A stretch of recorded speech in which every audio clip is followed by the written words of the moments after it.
வணக்கம் நண்பர்களே! இன்னைக்கு நாம திருவாலங்காட்டு செப்பேட்டுடைய தமிழ் பகுதியோடைய 27வது ஏடும், அப்புறம் 28வது ஏடோட முதல் பகுதியும் பார்க்க போறோம். ஏற்கனவே இந்த காணொளிகளுடைய முன்னாடி உள்ள காணொளியோட லிங்க்க டிஸ்கிரிப்ஷன்ல குடுத்துருங்க பாருங்க. அந்த காணொளிகள பார்த்த பிறகு இந்த காணொளிக்கு வாங்க. ஏன்னா அப்பதான் புரியும். இன்னைக்கு 27வது ஏடும், 28வது முதல் பகுதி அத மட்டும் இன்னைக்கு நம்ம பார்ப்போம். 27ஆம் ஏட்டின் முதல் பக்கம்.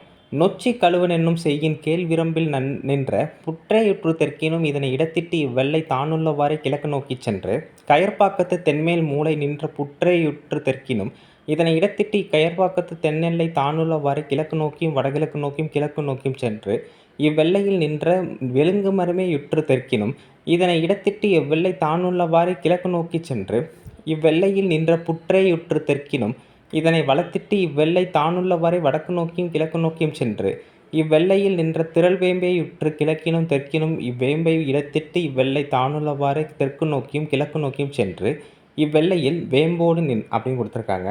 இதில் திரள் வேம்பு அப்படின்னு ஒரு மரம் சொல்லப்படுது. அதுவும் வேப்ப மரம் தான் நினைக்கிறேன். ஆனால் அது வேறு வகையான வேப்ப மரமாகவும் இருக்கலாம். வடக்கு எல்லையில் நின்ற வேப்ப மரத்தை அடைஞ்சி கிழக்கு பக்கத்தில் இடப்புறமாக கிழக்கு எல்லையில் இருந்தவாறு கிழக்கு நோக்கியும் வடகிழக்கு நோக்கியும் சென்று அங்குள்ள இது போன பகுதியில் பார்த்தோம். அங்குள்ள நொச்சி கழுவல் அப்படிங்கிற ஒரு வாய்க்காலுக்கு கீழ் வரம்பு, லோயர் லிமிட்னு சொல்லுவோம்ல, அதான் கீழ் வரம்பு நின்ற புற்றை அடைகிறாங்க. அங்கிருந்து தெற்கு பகுதியிலும் அதுலேருந்து இடதுபுறமாக தெற்கு எல்லையில் இருந்தவாறு கிழக்கு நோக்கி போகிறாங்க. கயற்பாக்கம்ங்கிற கயப்பாக்கம் தென்மேற்கு மூலையில் நின்ற புற்றை அடைந்து அங்கிருந்து தெற்கு பக்கமாகவும் அதுலேருந்து இடப்புறமாக கயல்பாக்கத்து தெற்கு எல்லை இருந்தவாறே கிழக்கு நோக்கியும் வடகிழக்கு நோக்கியும் செல்கிறாங்க. மறுபடியும் மீண்டும் கிழக்கு நோக்கி வராங்க. சென்று கிழக்கு எல்லையில் நின்ற வெலுங்கு மரத்தை அடைந்து தெற்கிலும், அதாவது வெலுங்கு மரம் ஒன்று நின்று இருக்குது, அதை அடைஞ்சு தெற்கு பக்கமாக போகிறாங்க. இப்போ இவ்வளோ நாள் வந்தாங்க பார்த்தீங்கன்னா, இது எல்லாமே பெண் யானை மேலே நின்று கொண்டே கல்லை போட்டுக்கிட்டே வராங்க. புரியுதுங்களா? ஏன்னா முடிய போகுது, அதுக்காக சொல்ல வரேன். அடுத்து அதிலிருந்து இடதுபுறமாக தெற்கு எல்லையில் இருந்தவாறே கிழக்கு நோக்கி போகிறாங்க. போயிட்டு கிழக்கு எல்லையில் இருந்த புற்றை அடைந்து, இது புற்று தான் இங்கே அடையாளமே, அதை அடைஞ்சி தெற்கு பக்கமாகவும் அப்புறம் வலதுபுறமாக தெற்கு எல்லையில் இருந்தவாறே வடக்கு நோக்கியும் கிழக்கு நோக்கியும் போகிறாங்க. இது எல்லாமே கல்லை போட்டுகிட்டே வராங்க யானை மீது நின்றவாறே. அடுத்து கிழக்கு எல்லையில் நின்ற திரள் வேம்பு அப்படிங்கிற அந்த ஒரு வகையான வேப்ப மரத்தை அடைஞ்சி கிழக்கு பகுதியாகவும் தெற்கு பகுதியாகவும் போகிறாங்க. அந்த வேப்ப மரத்திலிருந்து இடதுபுறமாக தெற்கு எல்லையில் இருந்தவாறே கிழக்கு நோக்கி மறுபடியும் கிழக்கு நோக்கி வராங்க. அப்புறம் கிழக்கு நோக்கி வந்து மறுபடியும் அந்த வேப்ப மரம் ஒன்று இருந்தது பார்த்திங்களா, அதை நோக்கி வராங்க. ஸோ இதெல்லாம் என்ன அர்த்தம்னா, மரம் புற்று இது எல்லாமே லேண்ட்மார்க்கு. இந்த லேண்ட்மார்க் சொன்னால் தான் இது இந்த எல்லைகள் இங்கங்கே இருக்குது அப்படிங்கிறத தெரிஞ்சிக்க முடியும். அதுக்காக 27ஆம் 2ஆம் பக்கம். திடலையுற்ற மெற்கினும் தெற்கினும் இத்திடலை வளர்த்திட்டு இவ்வெள்ளை தானுள்ளவாறே வடக்கு நோக்கியும் கிழக்கு நோக்கியும் சென்று கயற்பாக்கத்து தென்கீழை மூலையும் மேற்படியூர் படாகை பெருமூர் நாட்டு கூலப்பாடி தென்மேலை மூலையும் முற்ற விடத்து அமன்பட்டி கிணறெனும் கிணறையுற்று கிழக்கினும் தெற்கினும் இக்கிணற்றை வளர்த்திட்டு இக்கூலப்பாடி தென்னெல்லை தானுள்ளவாறே வடகிழக்கு நோக்கியும் கிழக்கு நோக்கியும் சென்று குறுந்துறை மடுவேனும் மடுவேயுற்று தெற்கினும் இது மேனடை நீர் பாயப்பெறுவதாக இதனை ஊடறுத்தேறி இவ்வெள்ளை தானுள்ளவாறே வடகிழக்கு நோக்கியும் கிழக்கு நோக்கியும் சென்று இவ்வெள்ளையில் உகாயோடு நின்ற புற்றையுற்று தெற்கினும் இப்புற்றை வளர்த்திட்டு அப்படின்னு குறிப்பிடுறாங்க. இதில் வந்து ஒரு கிணறு பேர் அமன்பட்டி. அமன்பட்டிங்கிறது ஊர் பேராக கூட இருக்கலாம். ஆனால் அந்த கிணறுக்கு அமன்பட்டின்னு ஒரு பேர் வைத்திருக்காங்க. அந்த ஊர் கிணறாக கூட இருக்க வாய்ப்பு இருக்குது. சரி, அந்த ஏற்கனவே சொன்ன திடல் இருந்துல அந்த திடலை அடைஞ்சி மேற்கு பக்கமாக போகிறாங்க. அப்புறம் தெற்கு பக்கமாக போகிறாங்க.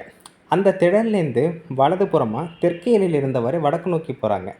அடுத்து கிழக்கு நோக்கி போகிறாங்க. போய் கயல்பாக்கத்து தென்கிழக்கு மூலையும், அதை ஞாபகம் வச்சுக்கோங்க, மூலையும் மேற்படியூர் படாகை பெருமூர் நாட்டுனா அந்த பட்டறை பெரும்புதுரம் அந்த ஊரத்தில் இருந்த கூலப்பாடி, அது இப்போ கூடல்பாடின்னு சொல்லப்படுது.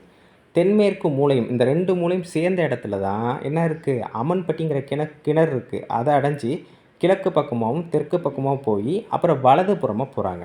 போகும்போது இந்த கூலப்பாடியோட தெற்கு எல்லையில் இருந்தவாறே வடகிழக்கு நோக்கியும் கிழக்கு நோக்கியும் போகிறாங்க.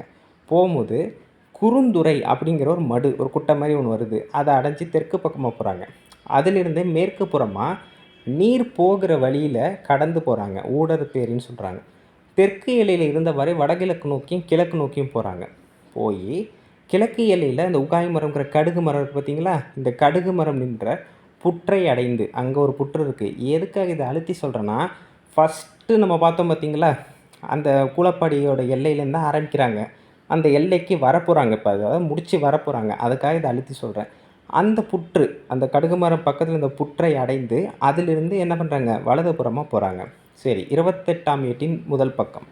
கூலவாடி தென்னிலை தானுள்ளவாறே வடகிழக்கு நோக்கியும் கிழக்கு நோக்கியும் சென்று இவ்வெல்லையில் உகாயோடு நின்ற புற்றையுற்று தெற்கினும் இதனை வளர்த்திட்டு கூலப்பாடி தென்னெல்லை தானுள்ளவாறே கிழக்கு நோக்கி சென்று மூன்றடங்கின விடமே கூடிற்று ஆக இவ்விசைத்த பெருநான்கெல்லையும் அகற்பட்ட நீர்நிலனும் புன்சையும் ஊரும் ஊரிருக்கையும் மனையும் மனைப்படைப்பையும் மன்றும் கன்று மேய்ப்பாலும் குளமும் கொட்டகமும் புற்று தெற்றியும் காடும் பீடிலகையும் களரும் மூவரும் ஓடையும் உடைப்பும் ஆறும் ஆறிடு படுகையும் மீன்பயில் பள்ளமும் தேன்பயில் பொதும்பும் மேனோக்கிய மரமும் கீழ்நோக்கிய கிணறும் கிடக்கும் கேணியும் ஏரியும் ஏரி நீர் கோப்பும் உள்ளிட்டு நீர் புசி நெடும்பரம் பெரிந்து. இதோட இன்னைக்கு போதும்.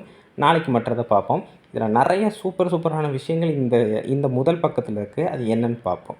இப்போ அந்த கூலப்பாடியில் தெற்கு எல்லையில் இருந்தவாறே வடகிழக்கு நோக்கியும் கிழக்கு நோக்கியும் சென்று கிழக்கு எல்லையில் அந்த உகாய் மரத்தோடு நின்ற புற்றையும் அடைஞ்சி தெற்கு பக்கமாக போகிறாங்க.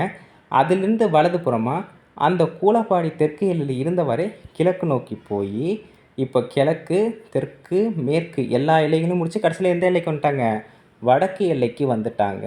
அதாவது மொத்த நிலத்துக்கும் வடக்கு எல்லைக்கு குறித்து இந்த பெரிய 4 எல்லைக்கு உட்பட்ட, அதாவது மொத்த 40 வேலி நிலத்துக்கும் எல்லையை வகுத்து, அதாவது எங்கே ஆரம்பித்தாங்க, பழையனூர் அருகே உள்ள கடம்ப மரத்தில் பெண் யானை கொண்டு எல்லையை ஆரம்பித்தாங்களா.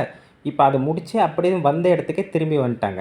வந்து என்ன சொல்கிறாங்கன்னா, இந்த 4 நிலத்துக்கும் நடுவில் இருக்கக்கூடிய நீர்நிலம், புன்சை நிலம், அப்புறம் பார்த்திங்கன்னா ஊர், அப்புறம் ஊர் மக்கள் வாழும் நிலப்பகுதிகள், மனைகள், மனைப்படப்பை, அதாவது தோட்டம் கொல்லை இதெல்லாம், அப்புறம் பசு கன்று மேயும் பகுதிகள், குளங்கள், கொட்டகம்னா தொழுவம், புற்று அருகில் இருக்க சேறு பகுதிகள், அப்புறம் காடுகள், பீடலிகைனா பலி மேடைகள், உள்ளுக்குள்ளே கோவில்களில் பலி மேடை இருக்கும்னா அது, களர் நிலம்னா பயிர் வளராத நிலம், உவர் நிலம், உப்பு நிலம், ஓடைகள், அதன் உடைப்புகள், கரை உடைகிற பகுதி, அப்புறம் மீன்கள் சூழ்ந்துள்ள பள்ளம், தேன் நிறைந்த பூக்கள் கொண்ட சோலைகள், அது பொதும்புன்னு சொல்கிறாங்க.